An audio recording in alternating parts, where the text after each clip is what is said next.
Weight loss जर्नीमध्ये मी माझं protein कसं पूर्ण करायचे, काय खायचे ते पुढे सांगतेच. पण त्याआधी सकाळी उठल्यावर सर्वात आधी मी डिटॉक्स वॉटर घेतले.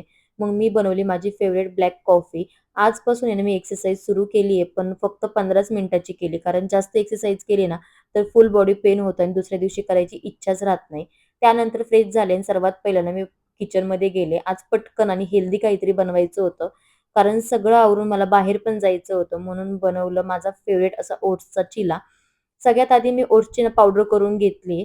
पण हे ओट्स आहे ना मला प्रमोशनसाठी आले होते. पण खरंच ह्याची क्वालिटी खूपच भारी आहे. लिंक पाहिजे असेल तर कमेंट करा. मग त्यात 2 चमचे बेसन पीठ टाकलं. भरपूर असं पनीर आहे ना किसून टाकलंय. त्यात बारीक चिरलेला कांदा, टोमॅटो आणि कोथिंबीर टाकली. मग हळद, लाल मिरची पावडर, धना पावडर आणि चवीनुसार मीठ टाकून हे सगळं मिक्स केलं. मस्त असे गरमागरम चिल्ला बनवून खाल्ले.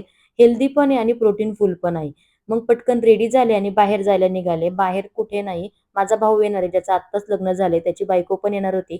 मग तिच्यासाठी ड्रेस किंवा साडी घ्यायची होती. तेच आणायला जायचं होतं. चला भेटू नेक्स्ट व्हिडिओमध्ये. तोपर्यंत बाय बाय.